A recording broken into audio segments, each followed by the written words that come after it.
Half time.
Hello everyone, welcome to the Canadian Women's Team Squash Championships here in Gatineau, Quebec.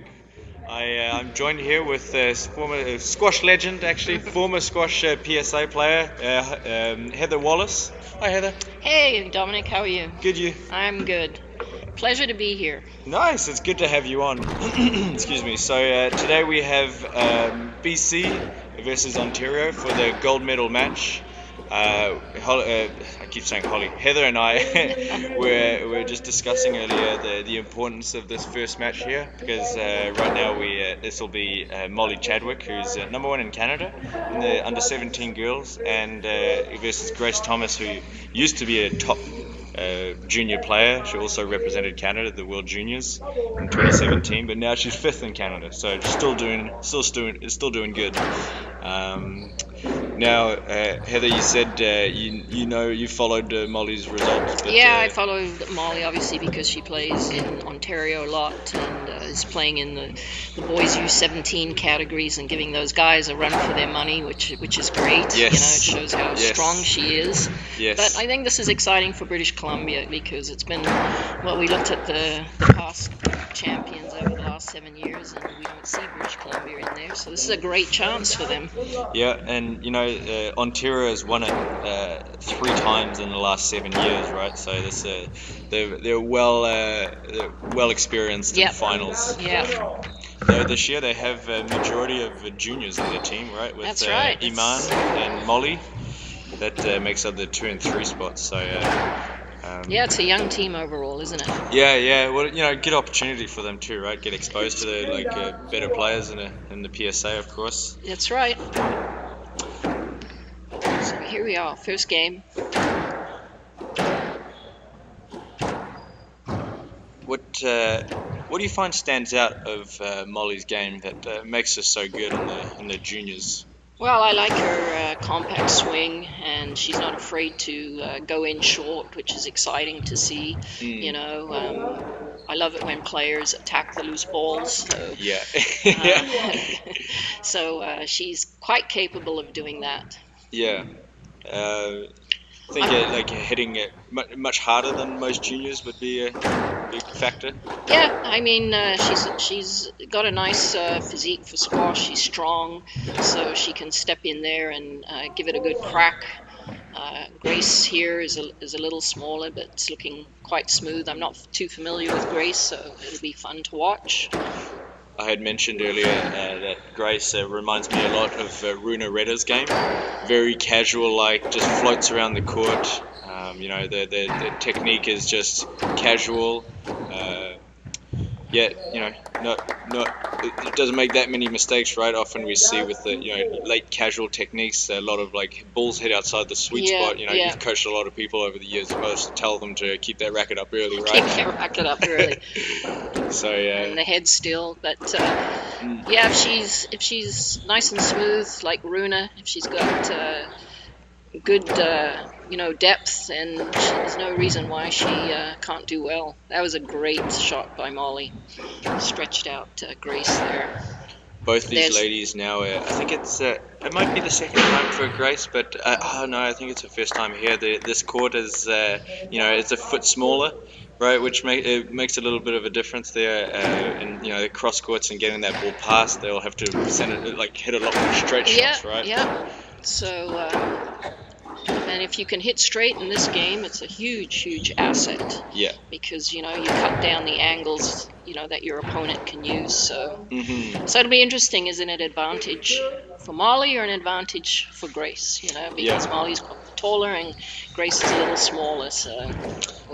Well, I'd expect Molly actually try to use her power over Grace, right? Try to overpower her, get that ball past her. But the thing with Grace is that she's so smooth and so quick in that lateral movements across the mid-court range, so she can really cut those balls off when she really wants to. Which could be, like we're seeing now, she's up 5-2. There's a quick lead for her in the first game. But that's a good shot. Yeah. There's that power you're talking of that Molly used to get the ball by her. Yeah, especially on that forehand, It's much stronger there. Yeah, it's going to be important here for if Grace wants to maintain the lead and go ahead to contain that power of Molly's and get that ball in really nice and deep, push her back. Was when you were on the tour, Heather, was there a player that stands out to have extremely hard shots, hitting exceptionally hard?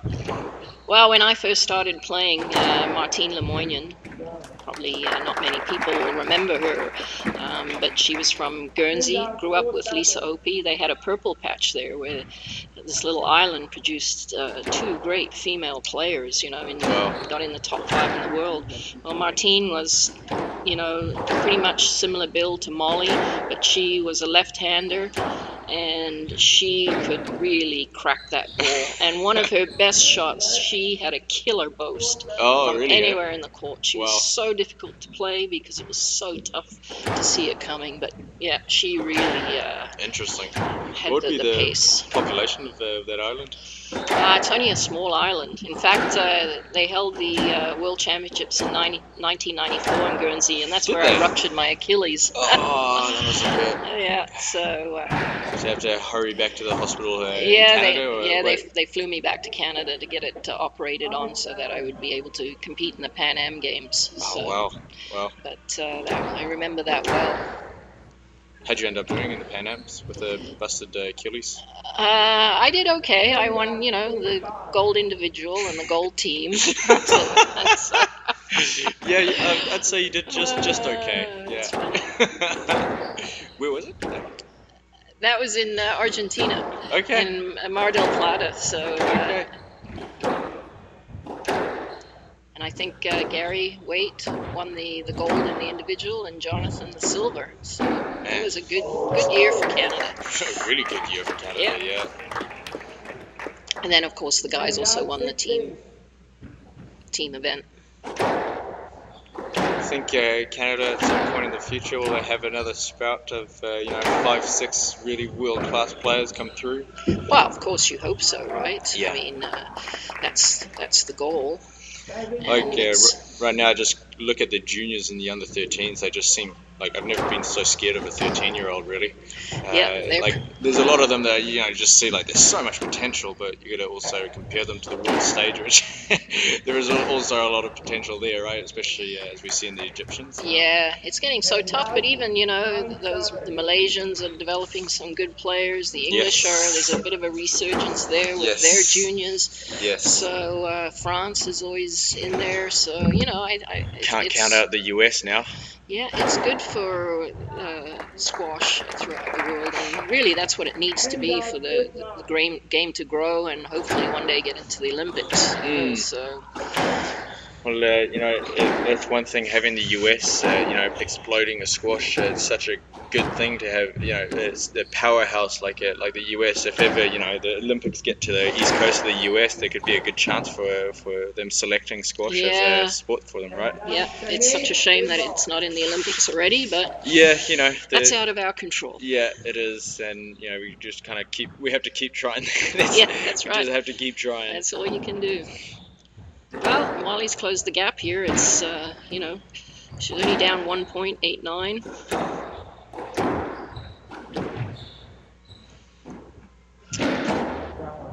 Oh, went for the boast, hit the tin. That's an expensive point. Junior era. There you go. I wonder if Grace can now finish it off here.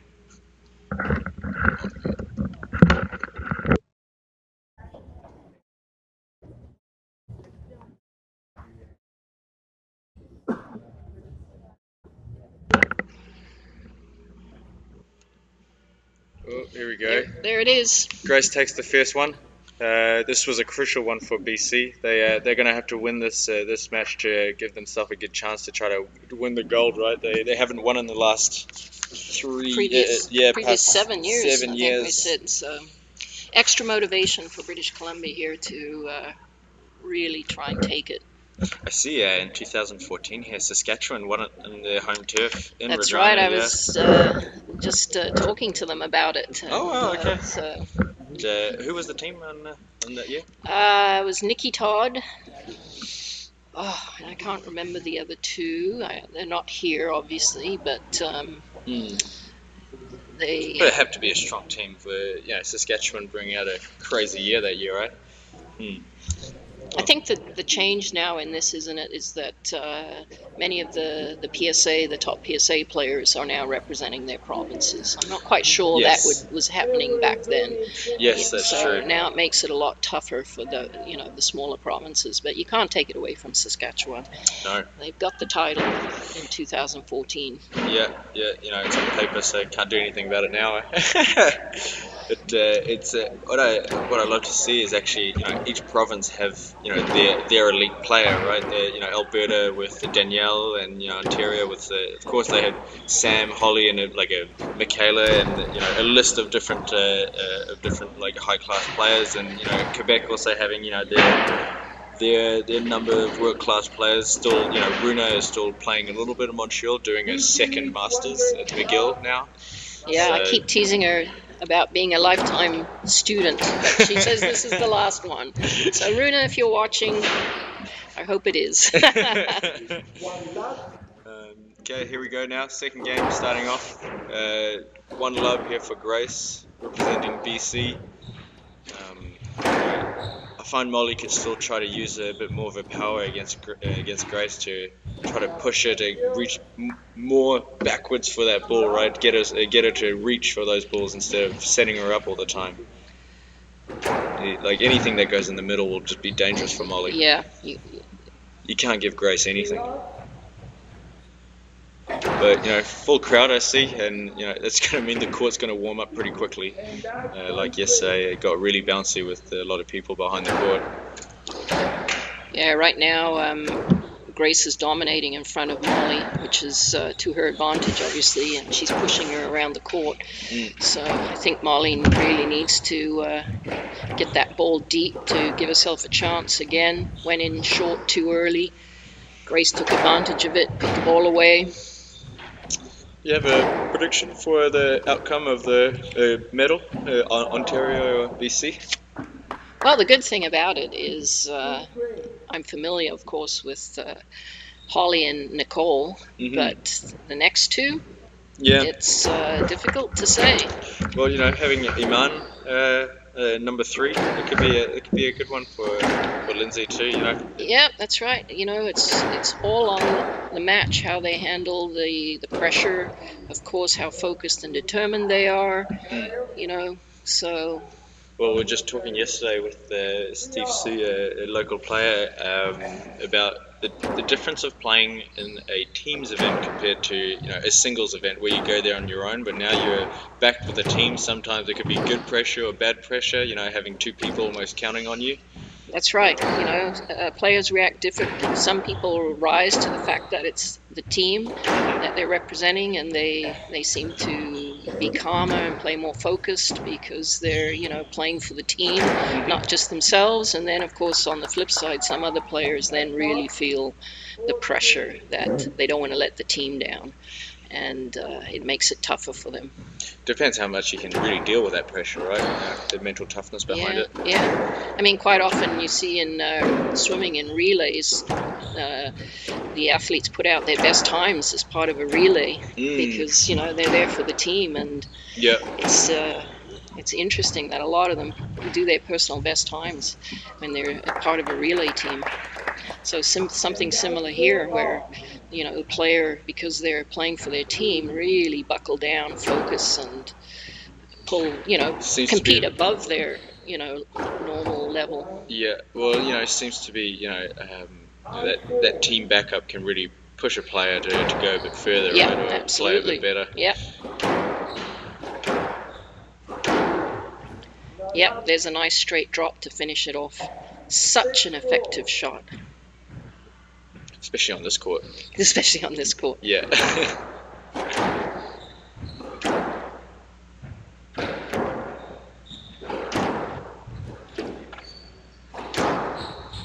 Still pretty tight, 5-4.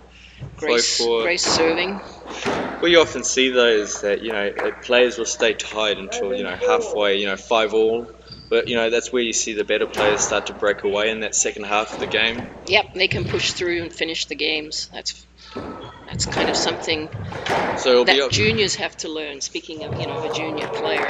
Yeah, of course. But it's up to Molly really to try to stick into that second half of the game, not make those mistakes. They will creep into junior games. Yeah, or lose patience and shoot too soon. And then setting Grace up.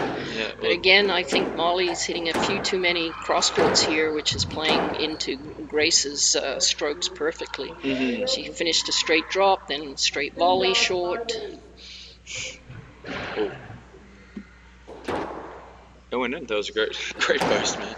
Great both. But you know, here we go, 8-4 now. Grace is taking away from that tie earlier. So that second half of the game seems to be the most crucial in these matches now. Often we see the game go to 5-all and then break away either side. Well, we'll see. It's not done yet. Could be a comeback.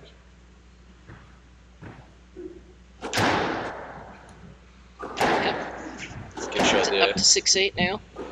Like once again, you know, the Molly just powering that ball, you know, down the right hand side, and she won the point. And I honestly think she should be trying to do that a bit more. You know, really using that power against Grace. Good straight drop by Molly. Again, that straight drop working well for both players. It's back into this now. 7-8. 7-8. Yep.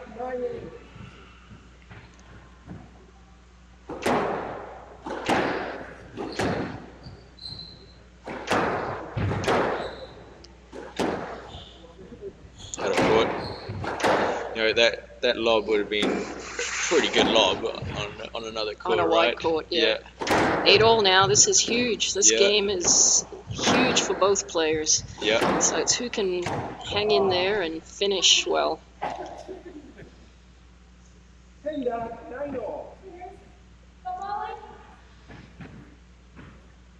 Again, Grace is keeping Molly pinned back behind her. Trying to cut as many balls off there. Notice she's trying to hit that ball, even if it hits the ground, she's trying to hit it before it hits the back wall. Really sort of Castagna type of play, right? Trying to cut that ball off, even like, you know, after the bounce before it hits the back wall. It's pretty effective, though it takes a lot of energy. It's an effective way to play. Oh yeah, if you've got the fitness and the strength, for sure. Well, you know, Molly's a bit younger, right? I'm not sure the fitness difference between these two, but you know, if let's say Molly had a better fitness, she could really use that to her advantage, right? Try to tire out Grace. Oh, there you go. Grace hit another great working boast, cracking shot. Again, game ball, 10-9. Really important here for either side to win this. It's either, you know, for Molly to stay in, or you know, Grace takes a solid lead. As we saw yesterday, you know, there was a 2-love lead yesterday from Sarah Hall and Lindsay Sedgenson. You know, Sarah was up 2-love, and then I think there were 3 match balls in there too for Sarah. Unfortunately, missing out the opportunity. And actually, that game was the difference between BC going to the final or going to the 3-4, right? That's right. It was very close yesterday. But here we are at 10-all. Speaking of close. Yep. That's another great straight shot from Grace to get the game ball again.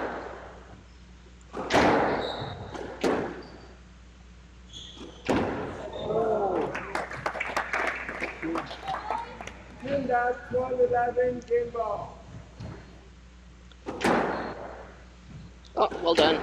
Hit it straight. Molly expected cross, but she's got the game. Because that ball went through the middle. It could easily been a stroke, right? Yeah, but tied 11-all again, and this is a crucial point for both players to get that game ball. Oh, nice straight drop there from the back of the court. Yeah. It's not easy to hit on these courts. You know, it's a hot court, right? So that drop from the back can easily bounce up if you're not hitting that fine line. There we go. Great get by Grace to stay in the rally there. Didn't get that one though. That one cut it in quickly, nice and low, that straight shot. 12-12, this is an exciting game.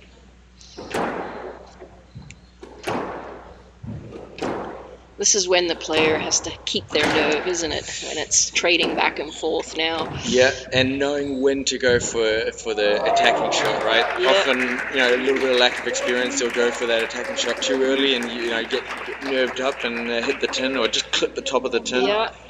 It's a dangerous time for that. Getting past that 10 for those tie breaks, it's a dangerous time for juniors. See if Grace can use her experience here, though.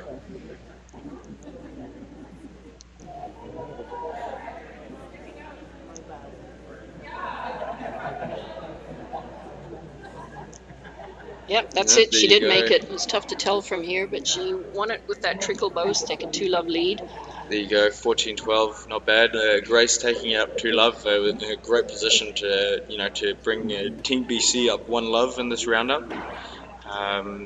If there'd be something you'd tell Molly for this third game, if there's Well, something specific you think she should work on? yeah, I think Molly needs to be a little bit more patient. She's shooting from behind Grace a lot, a little too early, and it's setting Grace up. I think she needs to be a bit more patient in pushing Grace back, and then her being in front and going for the shot when it's a little loose. But right now she's shooting from the back a little behind Grace a little too much, and it's setting Grace up. So I think needs to play with a little more patience. Yeah, a little bit more patience. That will make it will keep her in the rally a little bit longer, right? But Grace seems to not get tired, and she'll be able to go for those long rallies when she really needs to, right? Yeah, but that's okay. You've got to be able to play those long rallies, and then when ball's there, move your opponent around. Yeah, she may not win the point outright on the first attack, but you have to, push your opponent back, especially in the women's game, and then, push them forward to the front. It's so important because they're using up so much energy that it's points in the bank down the road if this game goes to a fifth. Yep, So, yeah, it is, yeah. So it's, right now she's letting Grace stay in front too much, and Grace has got some great short volleys, some great straight short drops. We've seen her hit some nice working boasts from the middle. So. Well, the casual setup of Grace makes it so hard to read at the front of the court, right? So, anything loose that Molly will give to Grace at the front, I think it'll just set Grace up to finish those rallies off, right? Yeah, and Grace moves to the front more effortlessly than Molly. So, Molly's got to be mindful of that fact that it's tough for her to get from the back to the front and low. It's much easier for Grace because she is smaller.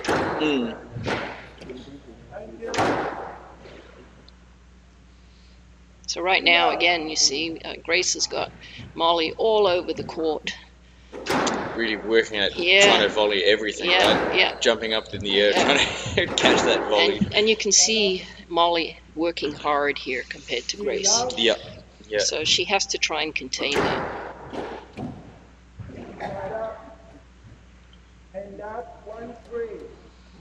Yep. It's 2-love up now in that third game.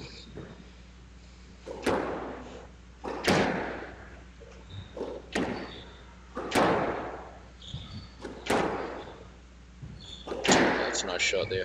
Yep, she's got some really good straight kills, cracking shots. Nice boast though. That's such a hard shot to win on, a volley boast. you got to hit it perfectly to win that shot. Yeah, but it's often a great shot to use because how often do you see your player use a volley boast? Yeah. So the other player's not really looking for it, are they? So if you can throw it in, and it's a great shot. It's it is actually, as a junior I was always told that that shot, the volley boast, is a bit ineffective because it's such a hard shot to play. But use it reverse psychology, because it's such a hard shot to play, not many people play it. Therefore you can catch people by surprise. Yeah, when absolutely. you do use it. And if you want to be a good player, you got to be able to play all the shots. Yes, you do. You got to tapping me on the shoulder there. But straight drives are just so fun, Heather. Straight drives are just... Hey, I agree. It's nothing better than hitting a really straight drive glued to the wall. Your opponent scrapes it out loose, and then you put it in the nick. There you go. Yeah. There you go. Like you said, all the shots. Stroke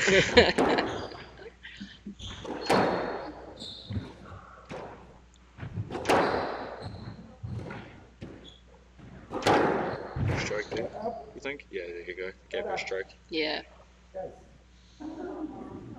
Well, it must have been a let. I don't think the score changed. Oh, okay. Lack of effort, maybe.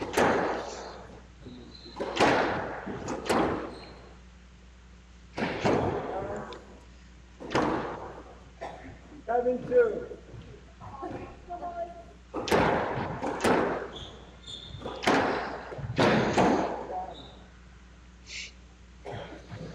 Again, Molly's doing a lot of work. Grace is staying in front, working her with those short shots and then to the back. Yeah, you know, you can't see. I haven't seen Molly really take control of that tee yet throughout the match, really.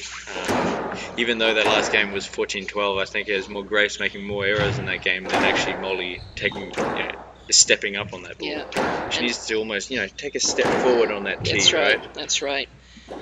But you can only do that if you hit good length and push the other player back. Yeah. Can't do it if you're letting the other player stay in front. It's impossible to move up. Yeah. Honestly, it is impossible to move up if that player's in front, right? So you use a bit of a height. It's a bit harder here, but you can get that ball over Grace's head, right? She might jump for it, but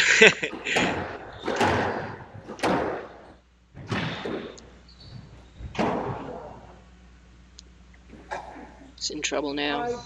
Yep. Yeah, 9-3, quick lead here for Grace as she quickly got up to 9, and a couple of mistakes and winners on Grace's side led her to win quick rallies.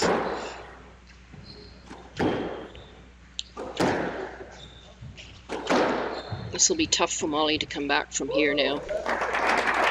Yeah, there you go. Grace helped her out a little with an error.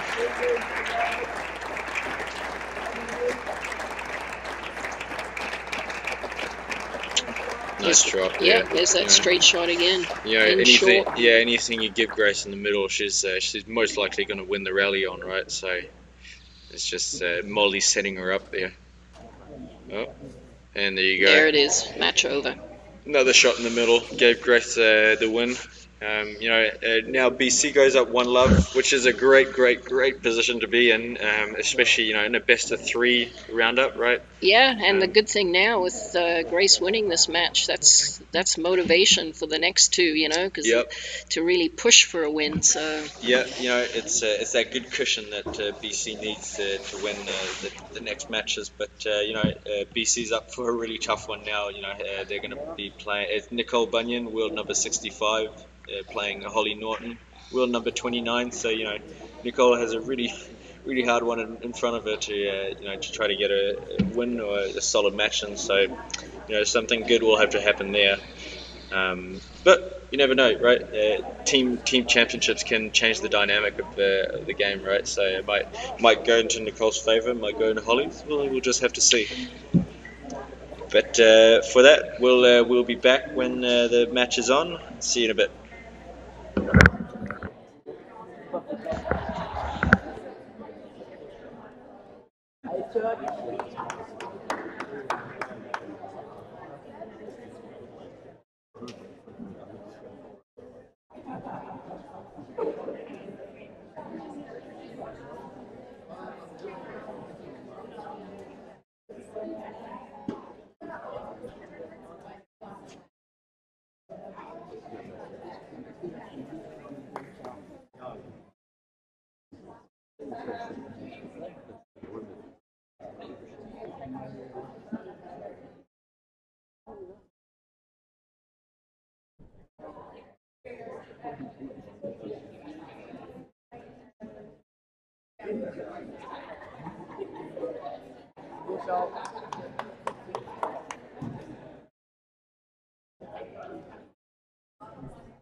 Play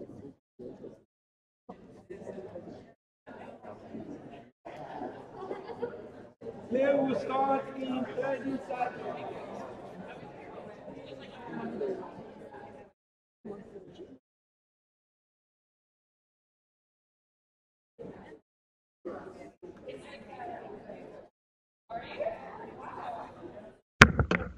And we're back.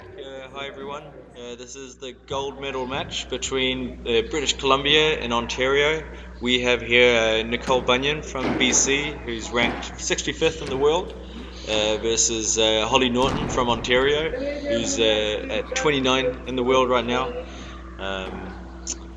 We have a good match in our hands. You know, BC's leading 1-0, which is a great position to be in. But it looks like to be a full crowd out there. Nicole's just like stepping over everyone in the court. Yeah, Hollie too. Yeah, this should be a good match between two of Canada's top female players. Do you know how many Canadian team champs you've played in your years, Heather? How many Canadian teams champs? I don't know. No? Too many to count. I don't know. Well, yesterday we were having a trivia night of women's squash in Canada, and a fun fact, learnt that Alex Norman is the player that's played the most Canadian team squash champs. Yeah, that wouldn't surprise me. I mean, quite often I might not have been in Canada when I was playing on the PSA Tour at this time of year. Where were you mainly based when you were playing? Before I immigrated to Canada, I was based in Portsmouth, England, with Martine Lemoyne. We were both out of the same club. Okay. Brian Patterson was the coach there, so you know we had a good group of players training and playing out of there. But then I immigrated to Canada. So before Canada, I was playing for Scotland since my father is Scottish. And then once I immigrated here, I became a Canadian citizen and played for Canada for many years. So I've been in Ottawa since I moved to Canada. What made you move to Canada originally? What made me move? Yeah. It was a life choice because I was born in Zambia in Africa. I'm actually a Zambian Scottish Canadian. And went to university in England. Okay. And I decided that there was no way that I could live over there. The weather is just too brutal, as you can see right now. No, I mean, look right now. They've had Kira, and now they've got Dennis wreaking havoc there, two winter hurricanes.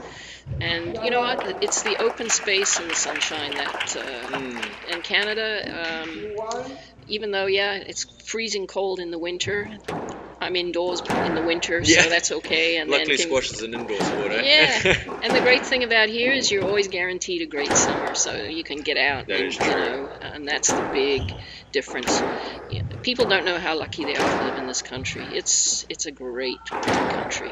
Often taken advantage of, eh? Yeah. So it was a life choice. I got the opportunity to get my landed immigrancy status, and nice. Took it while I could, and here I am, 30 years later, same club. Yeah, there's still a good life ever since, eh? Well, it was Queensview Athletic Club back in the day when they sponsored me to come over here. But, I didn't know that.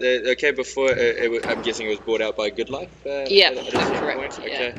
And squash was the club's original sport? Yeah, it was a squash club. Well, actually, it started out as a racket club way back when, no squash courts, all racquetball courts, and then of course they converted them to squash, and the rest is history. They've been there ever since. So. They had to, because Good Life Queensview has regular size courts, right? They're not completely converted like these ones are actually converted racquetball. Back in the day when it was Queensview, it was actually Racket Power before Queensview converted, and they actually moved the posts to make them regulation width. Wow. So they spent a lot of money back then converting them into And that softball doubles court, I'm guessing it's been there since the beginning too? No, that Good Life put that in, actually. Oh, really? Okay. So it's been there since, that's over 20 years now. Okay. It's hard to believe, time flies. Yeah. But guessing putting in that softball doubles court must have been one of the first in the country, back then? Or was it a lot more hardball? Well, of course, hardball is the game in Toronto and Montreal, right? But they did put one in Edmonton. Yep. When Ian Payton was the pro at the Edgemont Club, which I believe is now called World Health, where Jonathan Hill is. I think he's still there. That's Calgary. Yeah. Oh, Calgary, sorry, yeah. But Jonathan's still there. Yeah, but they've taken that out, I think, and converted just into another singles court. Is Montreal that also had, the MAA, when they had built 2 fresh courts, they had put in a that's right. convertible singles to doubles softball court. It was pretty amazing. Now in New Brunswick too, they have the setup that was at the Pan Am Games, right? Yeah. So they can convert to doubles too. Yes, it's true. They got those courts there. The portable, non-glass, convertible squash courts. It's the most versatile squash courts I've ever seen. Well, Hollie's got out to a quick lead here for Ontario. She's very businesslike when she's out there playing. She's not taking any prisoners. No, she is, got a job to do, and she just gets on with it. That's what makes the top 30 in the world. That's right. That's what you've got to do. Yeah. But I always like to watch Hollie's tee positioning. It's so aggressive. Yeah, she gets high up on the tee. That's right. Yeah.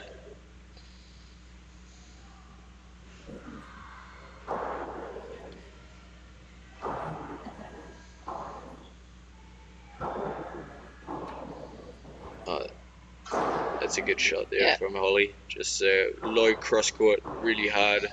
Nicole didn't even see that, but very cutthroat that first one. Quick Hollie, game. Hollie taking it 11-2. Nicole's going to have to turn this around to give herself any chance in the second and third. Maybe extend the rallies. Would you say? Yeah, I think she needs to play her way in here and kind of contain Hollie a bit more, weather the storm, so to speak, not let her just she seems to be taken rushing by through. surprise. Yes, Yeah. So. Well, she might bounce back for the second game. Most people do, right? She expects something a bit better. She's aware of what Hollie's up to in this game, so Nicole's going to have to work pretty hard once they can get over the crowd into the court. Yeah, Hollie's back on court already, ready to go. Yeah, she's on first. She's showing her readiness and aggression. So, when I was playing some juniors, my dad was always told me to get on court first between games. I always thought that was, I think he's right too. He always thought that it was mentally it gives you that little advantage of coming back on court first. Yeah, ready to play. Yeah, sometimes the mental game can make the difference between, it can make a big surprising difference, right?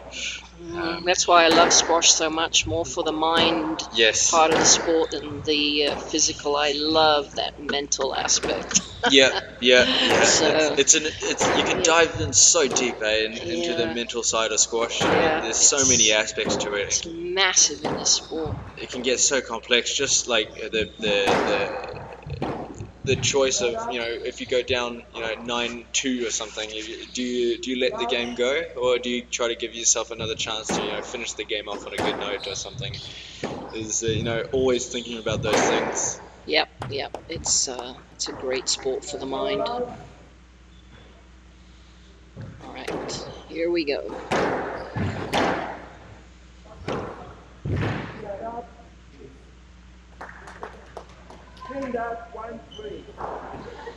Yeah, it looks like Hollie is trying to push Nicole forward to the front at every opportunity. That's true. Also to get down low and and struggles to get back out, Nicole.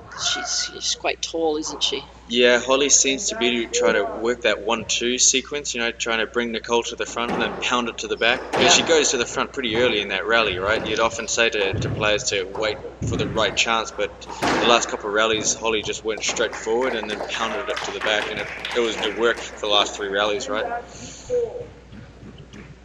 I mean, it's one thing to get up to the front, but it's also another thing to get back out from a low position in the front. Yes. That eats up a lot of energy. So. Yes. You know, even if Nicole, you know, reaches to all those shots, she's working much harder than Hollie to. That's right. To reach them, right? Nicole's going to have to use her reach to, just like that, to cut those balls off and get Hollie off that tee. Because if Hollie holds that tee, there's not much of a chance for Nicole, right?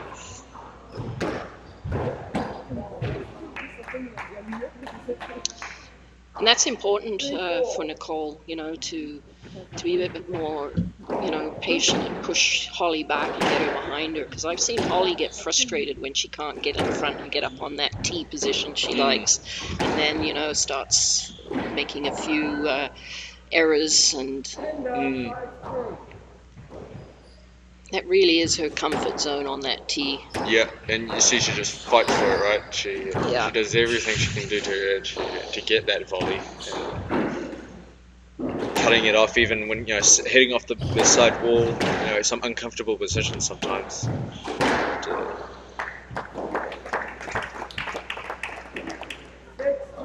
It's a nice shot. Yeah, good depth. Dying length.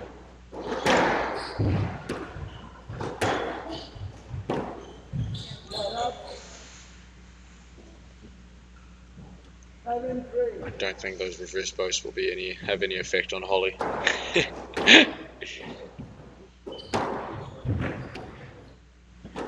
Yeah, that's went a good in shot. there too. Yeah, could see it coming. It's almost a setup for Hollie, that one.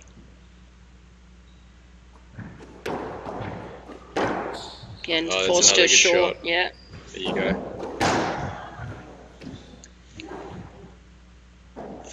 As much as it's working really well, her pattern is pretty obvious.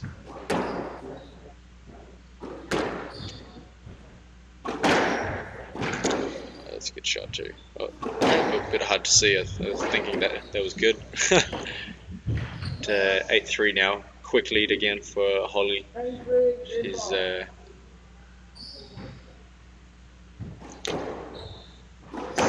unforced error I think there. Nicole put that in the tin. Yeah, you know, that was a needed, right? It was shot down the middle. Yeah. Lack of concentration maybe for why that happened. Maybe undecided on what shot to play. Yeah, There were so many choices. Get caught There up you often go. with that, right? Another shot in the front. Pushed her to that front right again. 10-3. Game ball. Seems to be pretty straightforward here for Hollie.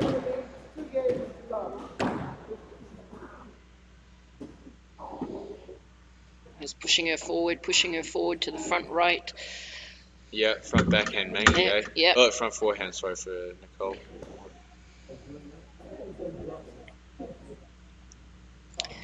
Yeah, it's very rare that you see more left-handers on a team than right-handers, since Iman, who's coming up, is lefty as well. Yes, that's true. Yesterday we saw a rare appearance of 2 left-handers playing each other, and we were just talking about this with my dad earlier. Yeah, like a lot of the shots in that game were on the left side of the court on their forehand, even though they were both lefties, which was interesting to see. But here we go now, 2-love for Hollie to take this second match of the gold medal roundup. You know, good position for Hollie to try to tie this back up. You know, BC's leading 1-love, and they're gonna need to win another match to win that medal, right? They're in a good position now, but you know, Hollie's doing too good in this game to. Yeah, at this stage, it looks like Hollie is focused and is gonna, you know, complete the match and she take it seems to 1-1. more into it than Yeah. Nicole. Nicole Yeah. seems to be floaty a bit, but Hollie's just, you know. Hollie's got a lot more urgency out there and intensity. Yeah.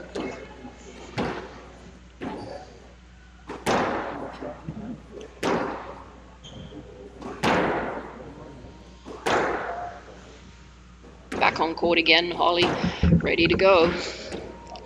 It's the third game now. Nicole will have to do whatever she can to stay alive in this game. You know, anything can happen, right? It's not over yet, though it was 11-2, 11-3. However, the body language is a little different for both players. Yeah, you can see the confidence levels over between the two. Yes.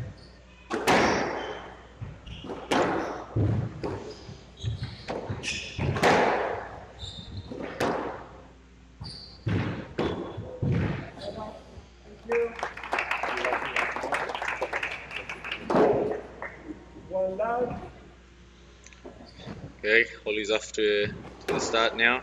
We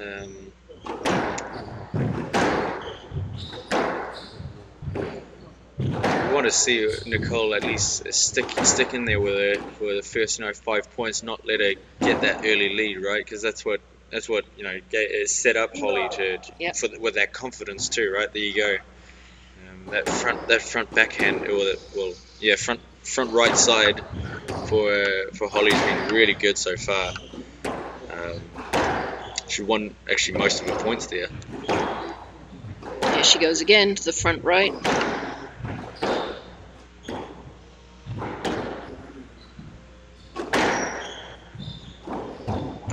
Nicole is going for a risky shot there and paid for it. Yeah, not the good time to hit those shots, No. right? She's down 2-love and now 2-love from that shot, but that's probably the difference, right? Of Hollie's 29th in the world and Nicole's 65th.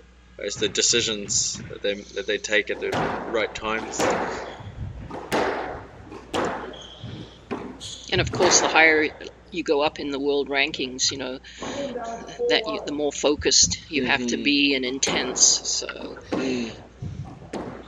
what would you say would be the biggest difference between top 10 players in the world and the rest, basically? That mental side of the game, the ability to push through, tough situations, being able to keep your composure. I mean, once you get to that level, all the players have great skills, they're all fit, by and large, all have good movement. What separates them is the mental tenacity and desire. That's huge. It's true, right? At a certain point, the body can only be so... you can only be so hard on the body, right? So the mental aspect of that game, like we were talking about earlier, is so important. And like you said, it makes that difference between being the top 10 or outside of the top 10. And here, top 30 or outside of the top 30, right? Yep.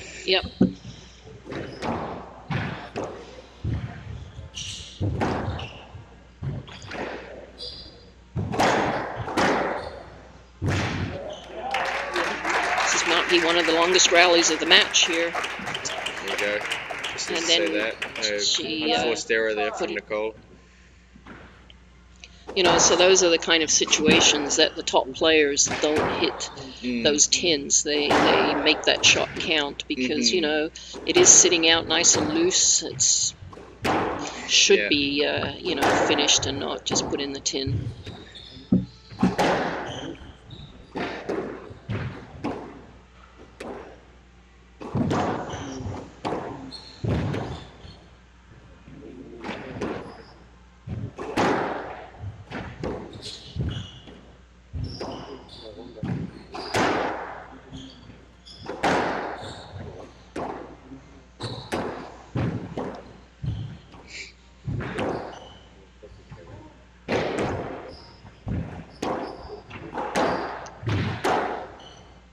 Again, this is a long rally. So good pick up there, just staying alive. Using a lot of that left-hand side, Nicole's backhand seems to be hit a lot more true than her forehand. Hollie, like, it just shows that, like, Hollie's dominating this, right? If Nicole can't get that ball too much out of the backhand, right? She's always just going to be, retrieving the ball. This is definitely going to be the longest rally. Yeah. Shot counter. There you go. Hollie hit. Nice straight drive. Straight drive winner. When she gets that ball behind Nicole, seems to have a really hard time to pick those out, doesn't she? Yeah.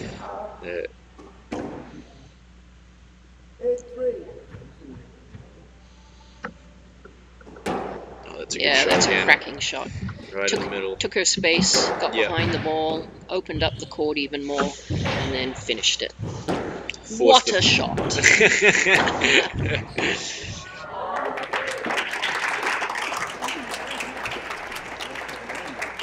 But there you go, a 7-3 for Hollie. That early lead in these games, what is winning Hollie these games, right? Nicole, if she could keep up until that 5-all stage, it could change the dynamic, right? Get Hollie to doubt some of her shots, maybe, because so far she's been really attacking and really getting those shots in, right? Yep. And there you go, another really good volley drop from Hollie to go up 9-3 now. Again on that front right corner. Yeah, she's won a lot of points there.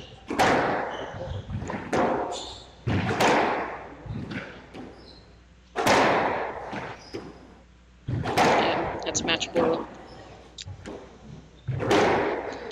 To tie this gold medal match up. Hollie definitely making sure that Ontario tie it up at 1-all.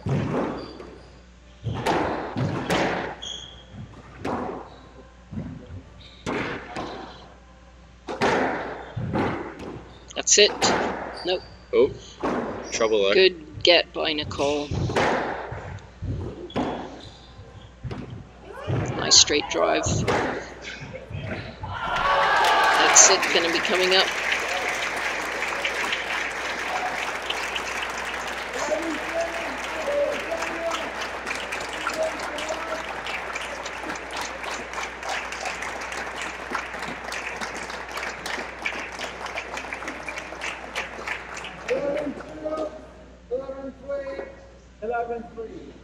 Front right again. Yeah, looking for that 1-2 sequence, and there you go. Hollie takes it. They get 3-love, 11-2, 11-3, 11-3. That was clinical there from Hollie. Must say, just very straightforward. Hollie just seems so dominant in this match that Nicole was just retrieving over actually stepping up on that tee. So, Hollie, it was all Hollie this game. But up next is the deciding match now between Iman Shaheen, the junior from Ottawa, who's #1 in Canada now in the girls under 15. She's doing really well in the junior circuit around the country, and especially playing the British Open and US Junior Open. Doing well at those. How did she do at the British this year? Did you follow that? Yeah, she finished 21st, which was the highest of any of the Canadian girls over there. Yeah. She had a close match in the round of 32, and the girl she lost to actually ended up getting to the quarters. So, she's right in that group of players. Yeah, she's a real contender, right? For those top for slots. The future, yeah. Yeah. It's good to see, because, Ottawa has produced some pretty talented players over the years, right? Sam, now Iman, we had Adrian Dadzicki for a long time. Runa, yes. Joe Thomas. Yes, I'm a bit too young for that, though. Yeah, you are too young for that. You can go way back when I was playing. I can't remember her name right now. I'm a bit young for this, but back 20 years ago, there was the Rideau Club that was in Ottawa before it burnt down. Was it a hub of squash here at that club? Yeah, I mean they had 4 courts. It was a squash and tennis club, right? And they had a good squash membership. Yeah. So they used to run a lot of events, and both open events and masters events. Yeah. I think they held the 1995 Canadian National Senior Championships there. Wow. Okay. So, on 4 courts. Wow. well, maybe over a couple clubs. yeah, I think they played a few of the matches at the RA. Okay. Well, the RA hosted a. Well, they were the second Yeah. club, right? Okay. The main. They I think ended up doing the consolation events. Okay. Yeah, unfortunately, the Rideau club burnt down. What year did it burn down? So probably 20 years ago. I'm getting old and my memory's going. Well, I'm too young. I'm relying on you. That's funny. Here we go. Lindsay Sedgenson, who won a nail biter yesterday against Sarah Hall. Lindsay being down 2-love to Sarah, and squeaking it out 12-10 in the 5th over Alberta, right? But now she's got a really hard one against Iman. I think some predictions are going over to Iman's side for the win, but this is there's a lot on the line here. There's a gold medal on the line for this match. Yeah, I mean, the pressure is on both of these players now, right? Because it's 1-1, and actually it comes down to whoever wins this match pretty much wins the tournament. Iman being a young junior, like you said, she's 14, right? So she's going to have to deal with that pressure, and as a young girl, if she can get through that. But she doesn't seem to be nervous about anything ever. So,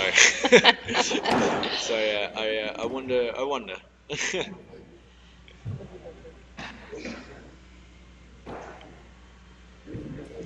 And of course, she's another lefty. Yes. So. Yes. Well, 2 lefties on court. Oh yeah, she's left too. I just. Yeah. Oh yeah. So we've got makes it even more interesting when you have 2 lefties. 2 lefties, though. Now we'll see. Like Lindsay against Sarah Hall yesterday, 2 lefties again. They were playing a lot on the left hand side on their forehands. So we'll see today if that changes up. Iman has a pretty open forehand, right? And I wonder if Lindsay could try to expose that a bit to get herself a couple of points, because Iman's backhand is really coming through like a solid backhand for a 14-year-old. Who'll be a little bit more consistent, right?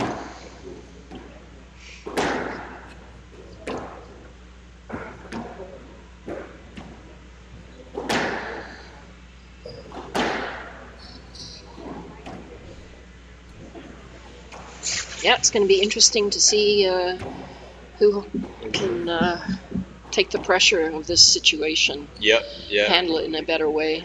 There's there's a lot of people watching right now, right? There should be some nerves on that court, on both players, right? There's a lot on the line, and their teams are looking at them, and they're both hoping that either of them would win this match. So. Yeah, but it's fantastic for the tournament, right? It's 1-1. It's poised perfectly for an exciting final match. Just hoping a 5-setter. That's what every tournament organizer hopes for, right? Yeah. You've organised a couple PSA events in the past, more than a couple. Have you had some situations where it's real nail biters in the finals? Yeah, and then of course on occasions you've had a final where it's been pretty one-sided. Yeah. Which is it's great for the player who wins the tournament, but the crowd obviously are always wanting a great tight match. Yeah. Is there a match of a PSA final that you've organised that stands out as still one of the better ones? That you've organised. Yeah. I remember when Robin Clark was playing. Okay. He was playing in the final, and I think he won in 5, which was great because of course he was at his home club and home crowd, and it was yes, well, he's exciting. Out of Ottawa too, right? Yeah, so, he's out of another player out of Ottawa. Yeah, he's out of Ottawa. I remember I was talking to Robin last time I was playing a gold at the cricket club in where he's the pro there, he was telling me he came over to La Sportec when he was still a junior, and my dad was organising the tournament here, just you know, as a local tournament. And when Robin called up to enter, he said, "Hey, I'm coming in. I want you to put me against the best player in the tournament." Ended up being my dad. Oh, that's cute. But you know, I think it was about 14 or 15 at that time. Yeah, that's cute. Yeah, he had a lot of confidence as a kid, that's for sure. But the nicest guy. All right, here we go. Yeah, there's the tiebreaker here. There's a lot on the line for this championship, so see what happens.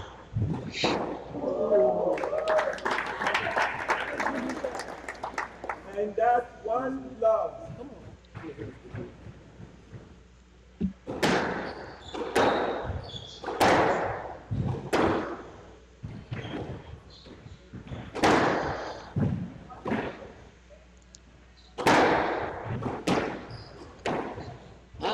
Long rally to start the proceedings, so that bodes well down the backhand side for the match.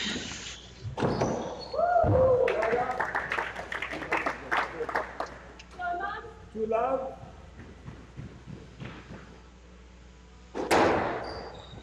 What I haven't seen much this weekend is the variety of serves. That's one thing. I'm not sure it's because of the narrower courts, but you know, often we see a mix of, you know, lob serves, hard serves, wide serves, serves down the middle, but I've barely seen any of that variety in this tournament this weekend. Well, the lob serve would be tough on this, on the slightly narrow. We saw a couple lob serves and they went out, right, with the narrow court. So it's a really hard one, but you know, it's good home court advantage though. When you know the courts, it is a good home court advantage. And I'm saying that like extremely biased.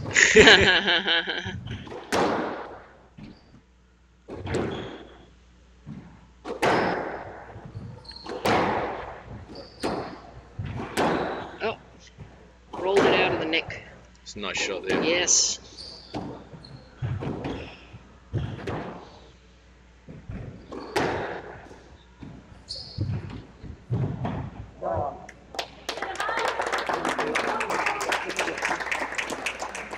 And that 2-3.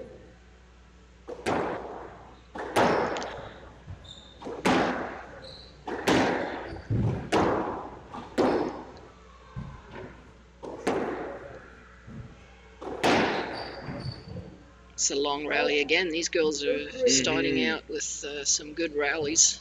Seem to be trying to, you know, really ease their way into this game. Iman's turn to roll it out of the neck for a second time.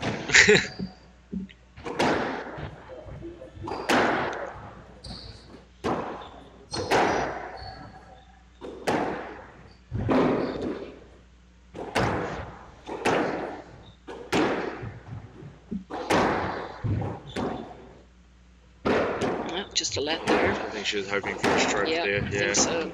The ball went down the middle, but it'd be 50-50 if a stroke or lead. I don't think she was quite in the position to play it though for a stroke, a winning shot. Yeah. I think it was a good decision. And that 4-2.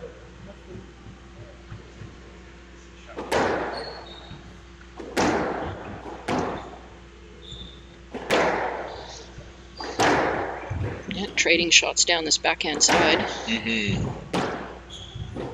Oh, into the middle.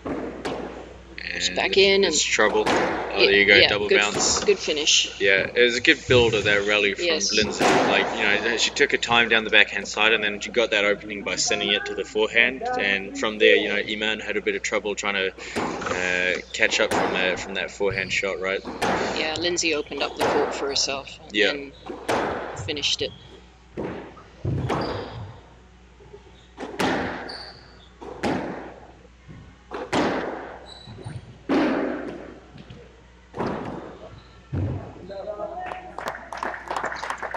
Put it in the tin, unfortunately for her. Unforced error there. It's lucky for Iman, that one. because she seemed to be really out of position.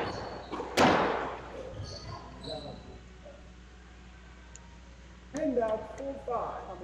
It's a good get.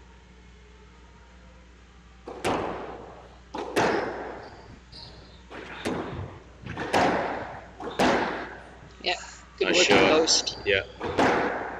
Good mix of shots. 5-3 now for Lindsay. She has a little cushion there, 2 points. Might calm the nerves a bit in this first game. Unforced error there. Didn't need to go for that one. I think she went that one pretty early, and it caused her to make that error, right? The build of that rally, as she's doing so far, is working best for her. And out 6-4.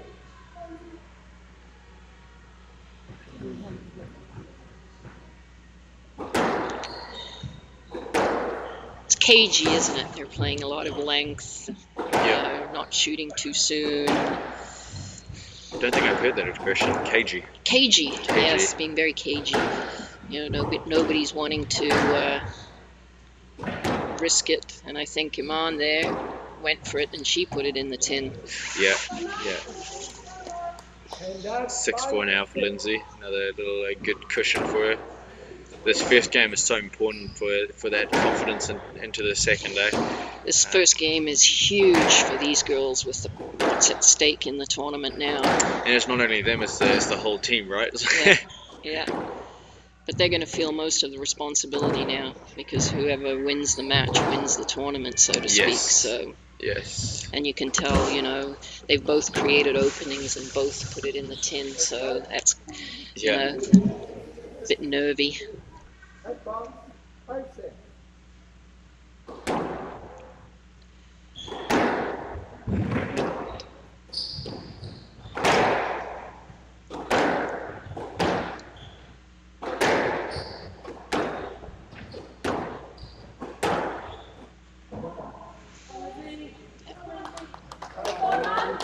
Oh, maybe Playing the let again. playing a letter, open space, I guess. Yeah, just got out of the way, Lindsay. 7-6.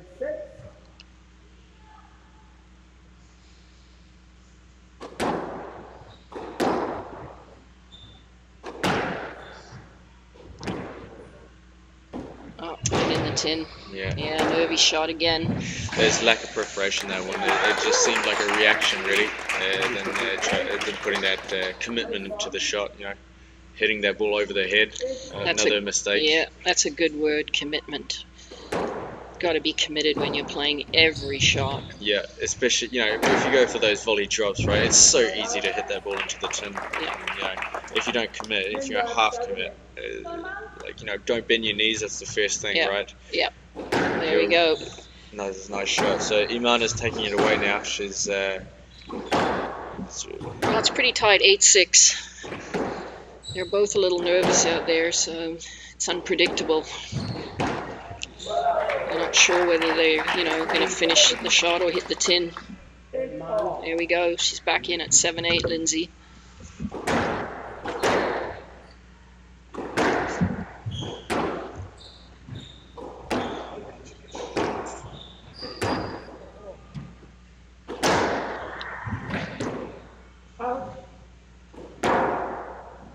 And out 5-8. Oh, good that's shot. a good shot, right into the neck. Yeah. There you can see racket was ready, lined it up, fully committed to it. Committed. But 8-all now into this first game. So the winner of this game, will most likely win the match. I'd say. That confidence level will be a major factor in this final match, right, for the gold medal. So far they're looking pretty equal, but really who will take off mentally first, right? I'd say in terms of confidence, this first game is huge.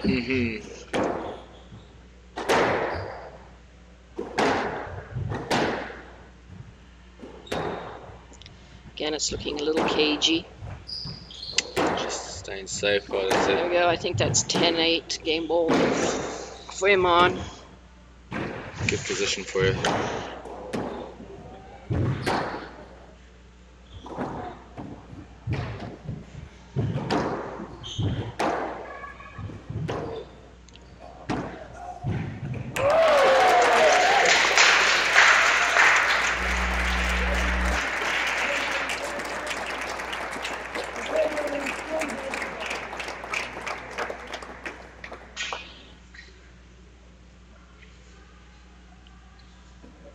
Good rally here. Very good. Iman's doing all the scrambling, but hanging in. Yeah, just hanging in for that one extra shot, right? Yeah, making her opponent play one extra shot. Oh, there you go. Turned it around. Iman taking the first game now, 11-8. This is huge for her. You know, the mental side of this, her confidence will go up now. Lindsay will have to work, you know, twice as hard now to win the second game, to give herself any chance. But you know, the game's not over. We'll see what happens. No, it's definitely not over. I mean, that was a close first game, and anything's still possible here, I would say. Mm-hmm. Yes, the first game was important to build a bit of confidence in Iman, but Lindsay was in a tight 5-setter yesterday, so... Yeah, she might be feeling it today too, right? So, but, you know, Iman will have to hold up her solid squash, not make too many errors in the next game, because I feel like Lindsay will just try to step all over that, right? Get an early lead. You know, really, who can get to almost 7 first, right? And then who can get to 9 first. Yeah, it's the same thing, right? It was really close, you know, right up to 8 all, and then, you know, it's who can finish. That makes the difference. That's that mental side. Yeah, well, like you'd probably know better, but you know, finish like winning that 10th point is much harder than getting to 10, right? Yep. So you got to put it out of your mind and play it like it's the first rally, and you know, to not try and go for the winner too soon and make the error, but to set it up and then finish it off. And in that rally there, Iman was scrambling, just making Lindsay play one more shot until she got the opening, and then she managed to finish it. Quickly, too.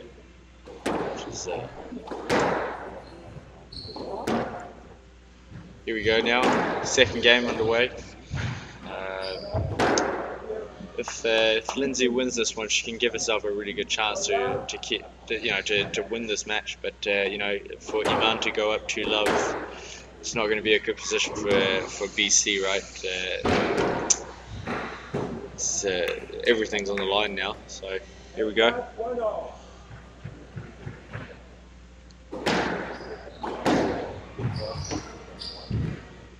It's a good shot. She put it in short and straight up in that front right. Yeah, really cutting down on that ball. Yeah.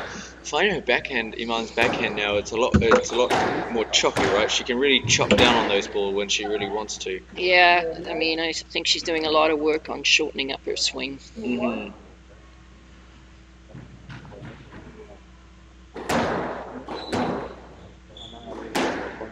It's a good shot. Oh, she got it.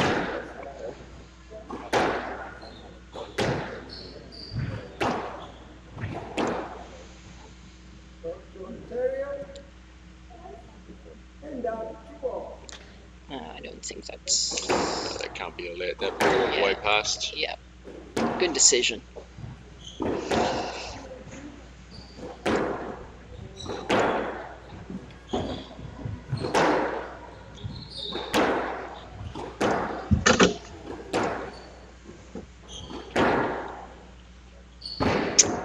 That one's got to be a stroke. Yeah. There was no way around that one. Figuratively and literally. Yes. Although, you never know, right? It's up to the ref at the end of the day, right? Yes, yeah. It depends how the ref's feeling that day.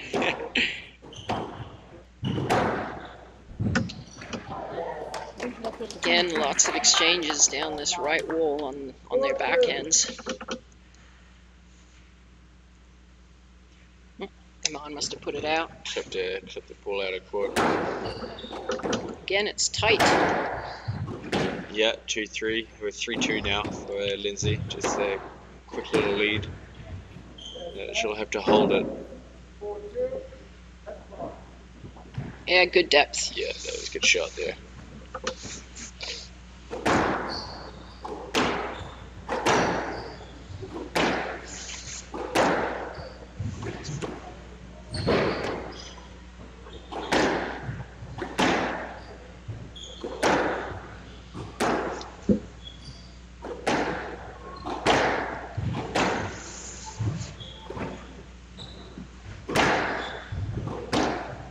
I'd like to have seen her play that ball. Yeah, She had the space to hit into, you know, instead of just resetting and replaying the rally. I think Iman was hoping for a stroke there. Yeah. But, you know, a little too quick also to go for that stroke. Sometimes it's almost, you know, there's often that dilemma, right, of, you know, people taking their time in the middle of the court to back up and then back up onto the player behind them. But, you know, just like there, that could have easily been a stroke, right, if Iman would have been ready a bit quicker. But sometimes it's just more effective to just play it as quickly as possible instead of just hoping for it to be a stroke, right? Correct, yeah.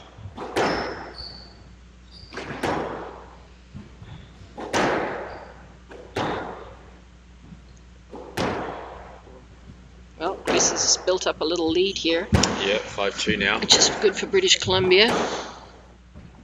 Out of court.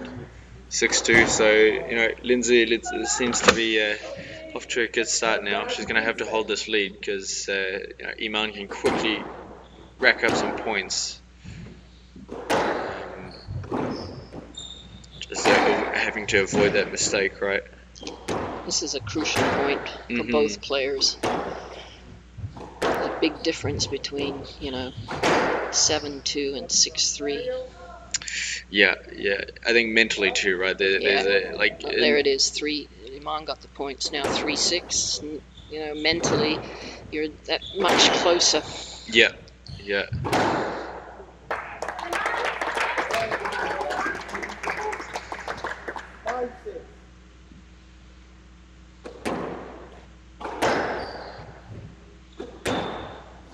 It's got to be a stroke. Yeah, the racket would be in the face there.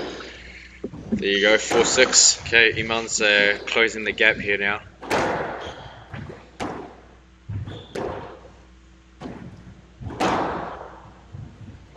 Yeah, she's back in 5-6. Like I said, right, Iman just made 3 points. 3 points really quickly there, right?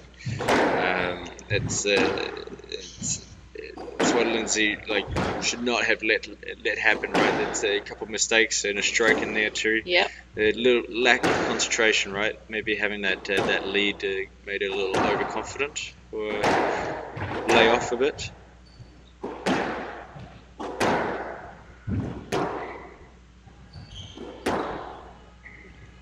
So it was a little nervy. Drop. Yeah.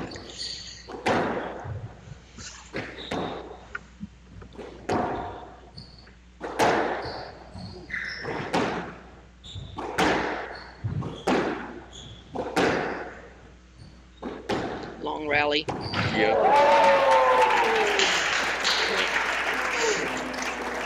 Who do you think it will benefit more, those longer rallies?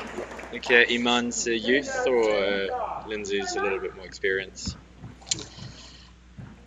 Well, I don't really know Lindsay that well, but I know Iman will run all day. Yes, she will. She's fit and she will run all day. Oh, that's a nice shot there.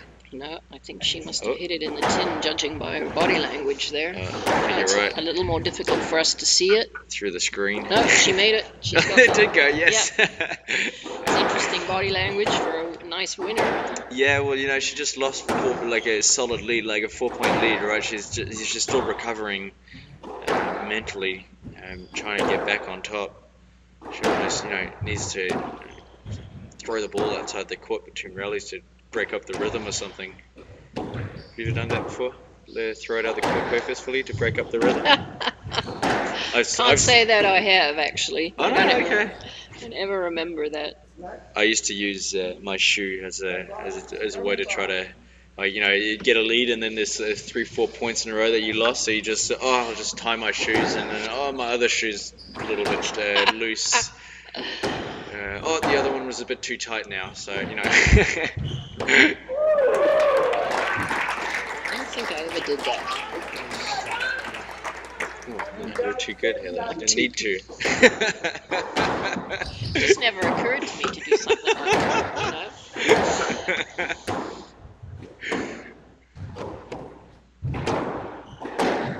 We were playing a trivia night last night of women's squash in Canada, and there was a lot of questions about records, and past players, and I must say, Heather, your name came up Did pretty it? damn often. There was at one point, I think, I don't remember who just said, "Oh, I think I'll just say Heather The name Wanderers all the time, and it just might be in the right answer."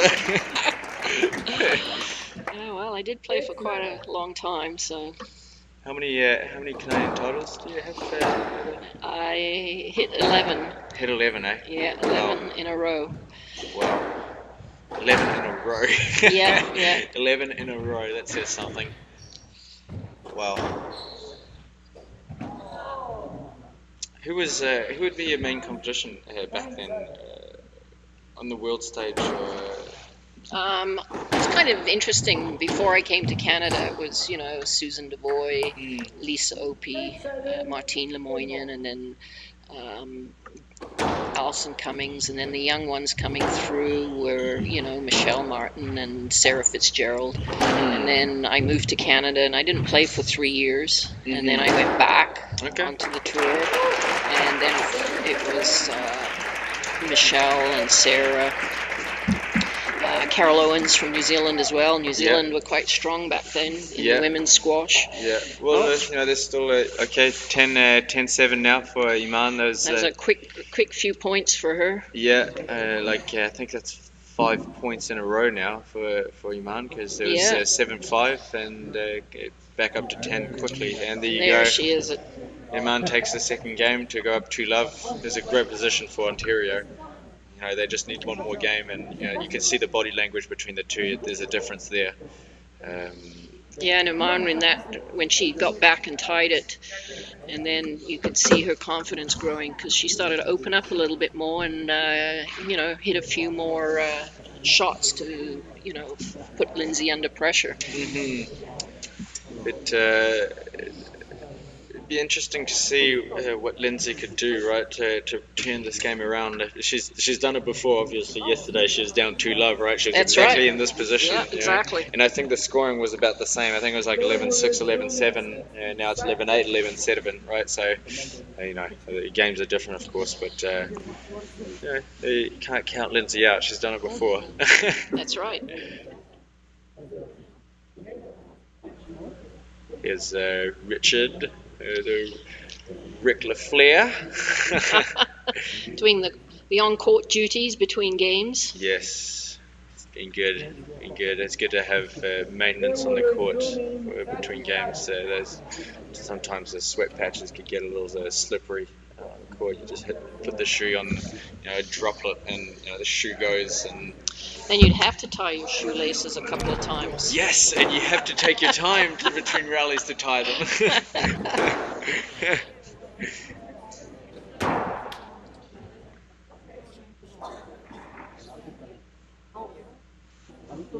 Ontario needs 2 games. You go, Iman's first back on court, so she's obviously got that confidence.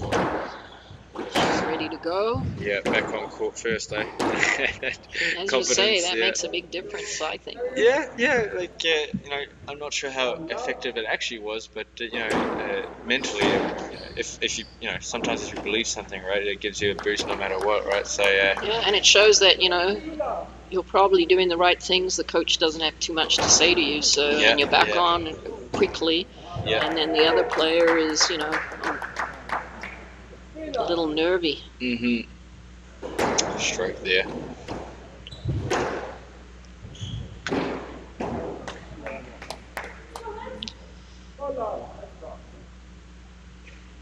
Yeah, there's the working boast. She's opening up a bit now with her shots, Iman. She's getting a bit more comfortable on court now, Yeah. But, that's a good drop shot. She just stepped up right away.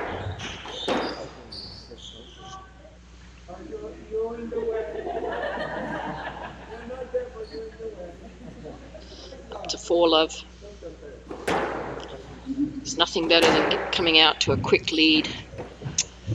Yeah, in this situation, right, Iman will need that cushion of points so she can be a bit more confident and put those shots in, like those attacking shots that she can do, right. That's so effective against Lindsay, but you can only do another one in the middle. Yeah, Lindsay seems to get a bit more frustrated here, even though she's doing a smile. It's a smile of frustration. Yes.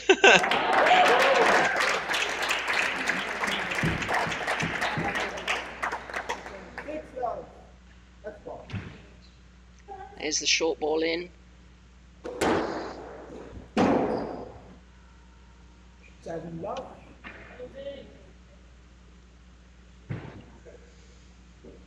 Good lob to get herself out of trouble.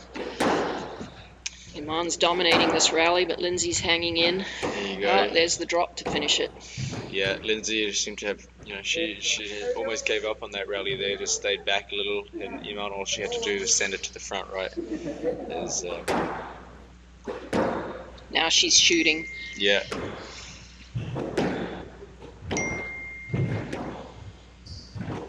Seven love. It's a really quick breakaway there from Iman. It's all Iman now. Yeah, it's Iman's to, Stroke again. Is it the third stroke in a row? At least 3 strokes in this game down the middle. Almost the same position every time, eh? Yeah.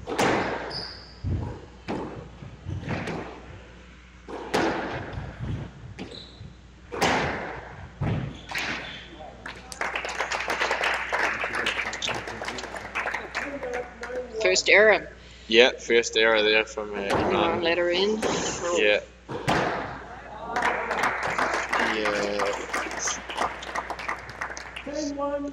At this point, yeah, Iman can afford a couple errors, right? She can afford to go for some of those shots that wouldn't need to go for if it was 5-all, right? That's right. But still, you don't want to give away a run of points. Yeah. Because then put the pressure back on you. But there she did. She got it back for 9-1. Look at that. 10-1. Short volley into the neck. She's cracking shot. Yeah, going for the neck now. And into the neck. Almost for the win. Good goal there. There you go. Ontario takes their 4th title in the last 7 years. Ontario is just so dominant, and they've been doing so good for so long now, with a massive number of high quality players coming out of the province. So there you go, another gold medal for them. Thank you, Heather, for joining me today. No, that was fun. Some good squash. Yes. Great to watch. Hope to have you on again. Yeah, next time you guys run it. Definitely, yeah. Anyways, thank you so much for tuning in, guys. This was the 2020 Canadian Women's Team Squash Champs here at La Sportec, hosted by Squash Shootaway. Ontario brings that gold medal in, so here we go. Until next year. Bye, guys. Bye.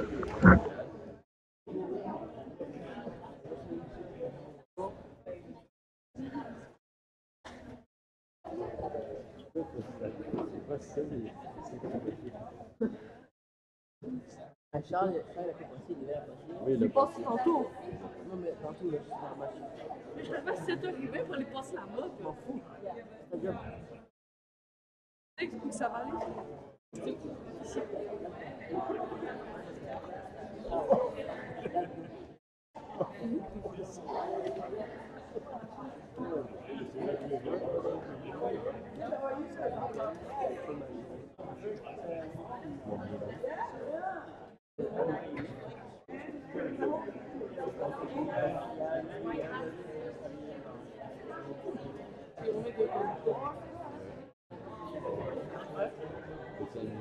Ici.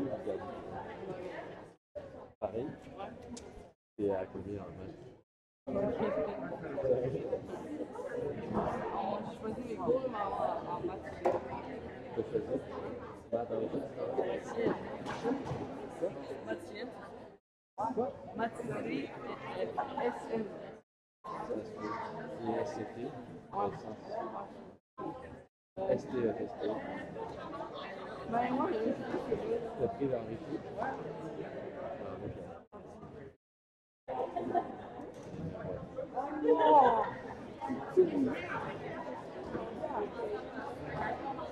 Ah, il y a vraiment la fiche au milieu qui cache tout. Maryse, là, franchement. différent pour le fond. J'ai des gens genre en virtuel ou des YouPo qui font ça sur Instagram. Pas plus de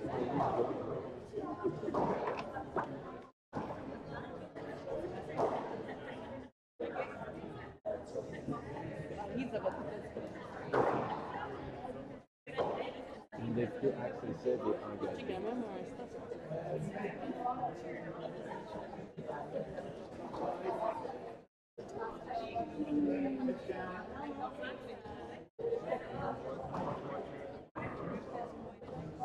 Est-ce qu'il y avait la raquette de Benoît en manchette? La raquette de Benoît en manchette? La même est juste en orange.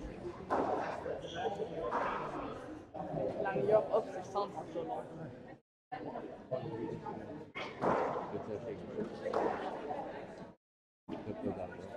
Pauvre, le bébé des amis.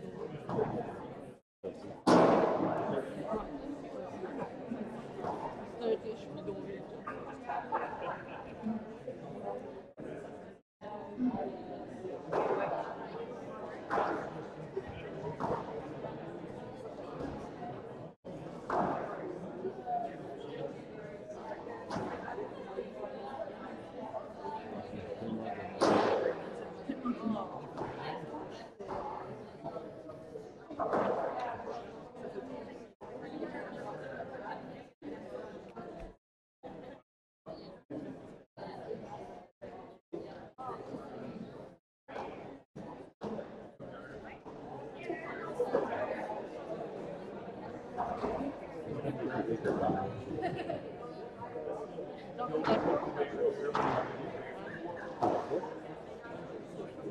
Bravo que j'ai gagné. Ouais, c'est bloqué.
Franchement, C'est un livre, là, ça.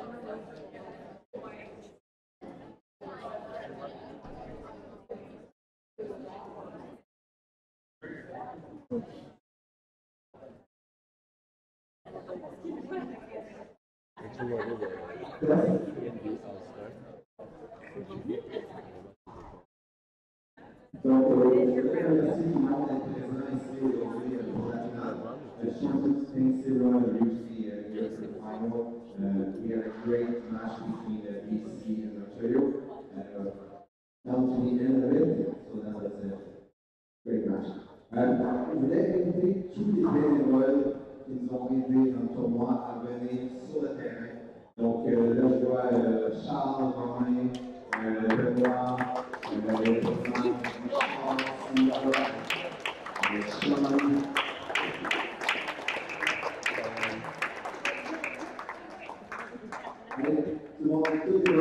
le tournoi. Je pense que Grégoire qui est ici. small Dominique Smith with the communication, all the communication. That's her Instagram, Twitter, Facebook. First, no.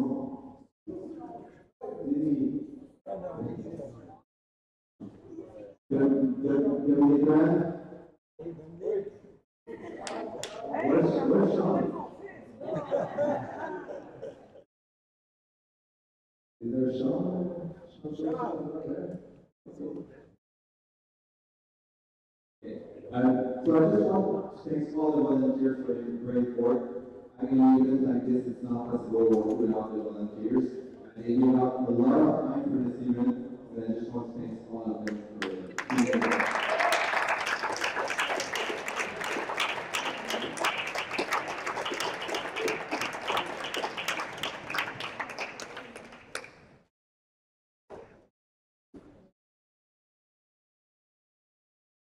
And I'd also like to thank your sponsor.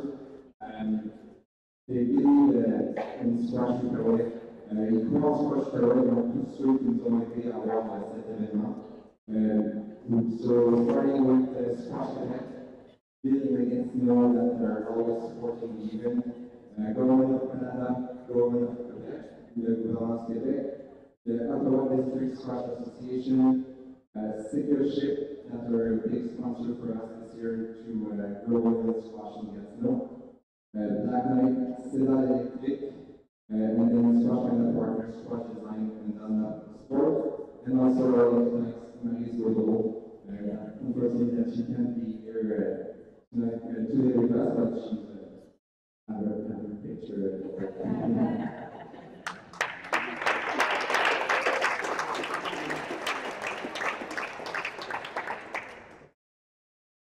And also, I'd like to thank the referees and Iman to have accepted the job of head referee for this tournament. And there was also Penny Albert, Ted, CWT, and Assad that really did a great job. Can the referee come on board to just take a small picture?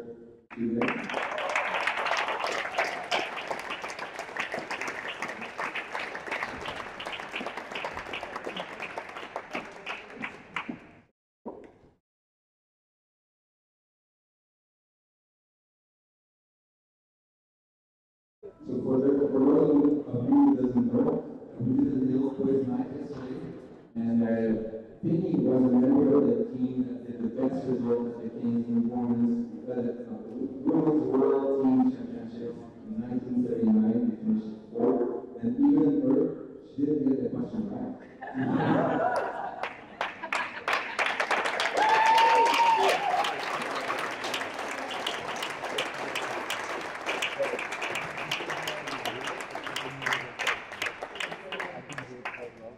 Also, we have the star referee piano.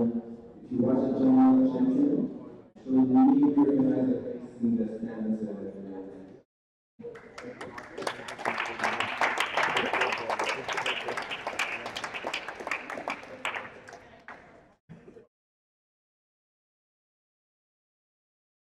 J'aimerais aussi remercier tous les joueurs d'avoir participé au tournoi.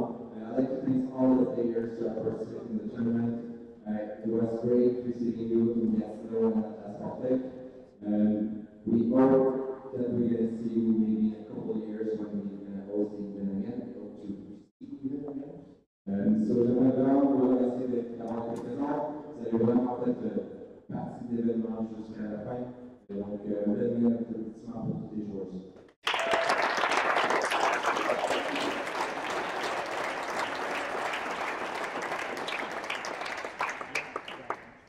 J'aimerais maintenant inviter Pierre Rousseau, propriétaire et président de la Sportec, à venir dire un petit mot autour.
prepare for putting his hand up for the first time this morning.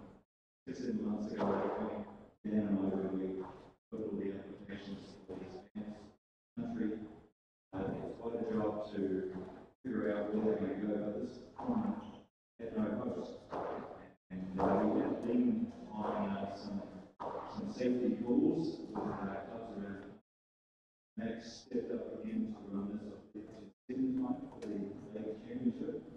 He's done an outstanding job in your team. We're very, very much.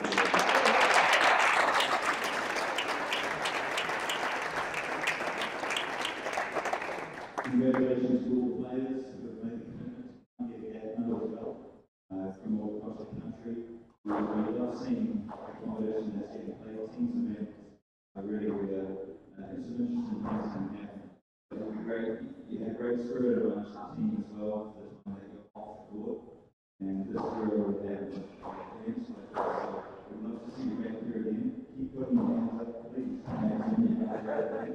And that's safe back to where you come from.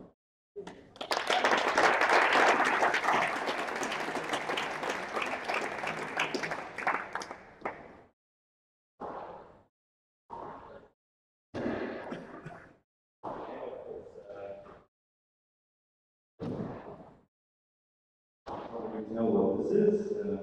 We like to have a symbol of our appreciation for you for and go into the head office. What you like? Okay, well, next as a token of our appreciation. Thank you very much.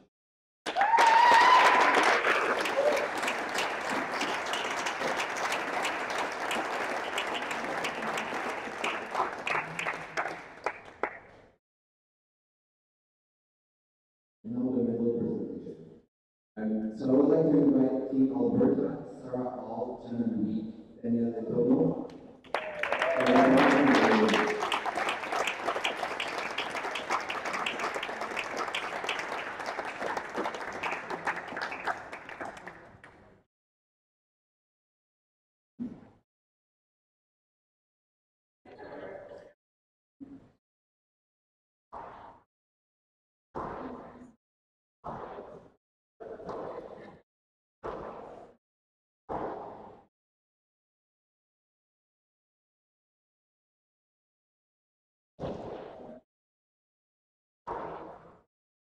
Félicitations à l'équipe de l'Alberta.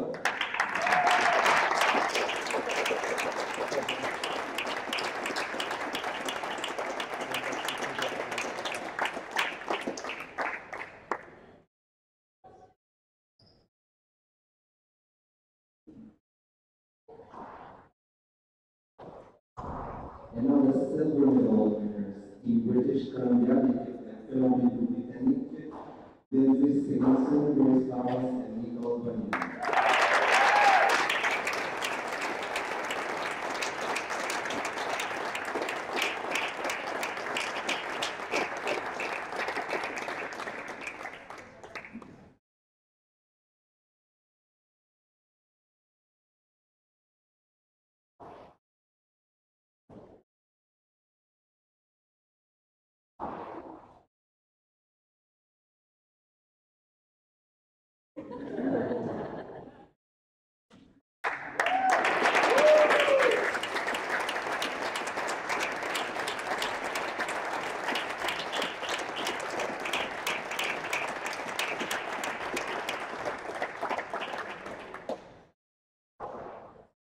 Now, maintenant, pour la médaille d'or, pour le gold medal, l'équipe de l'Ontario, Ontario with Iman, Shaheen, Chadwick, and Naughton.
said.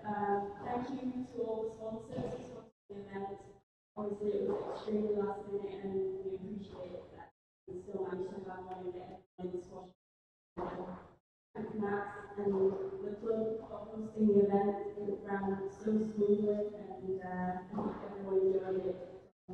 We got here till the very end. We all felt like we got taken care of very nicely, and nothing was too much of a trouble.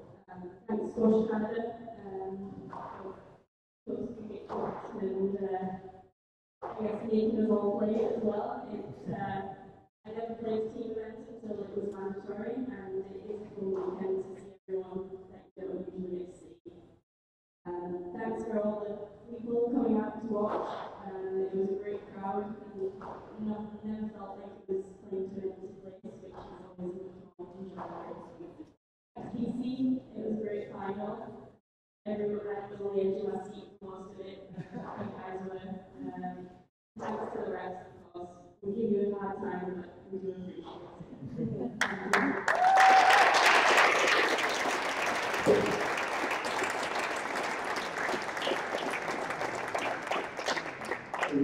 Just want to take a picture of the three teams together.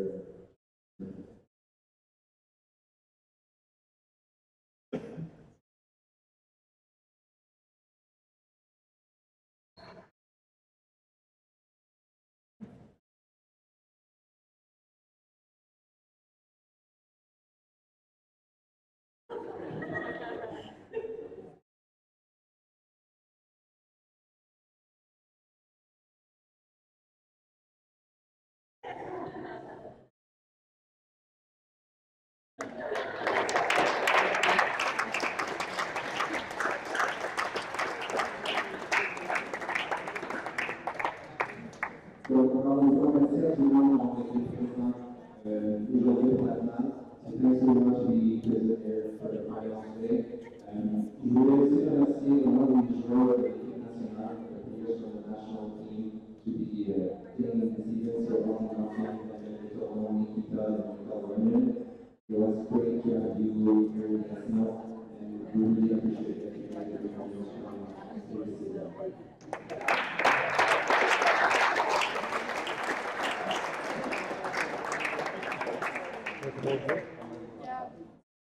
So, let's move on.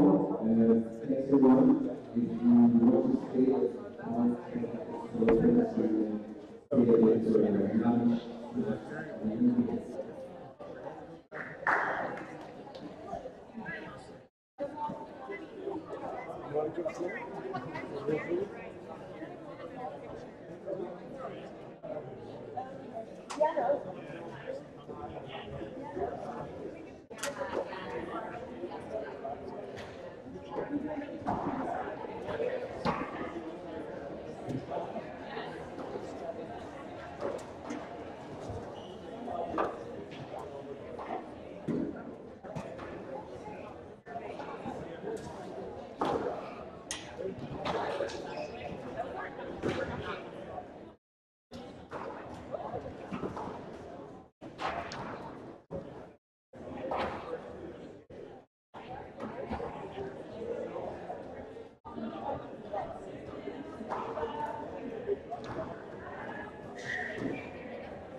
Yes.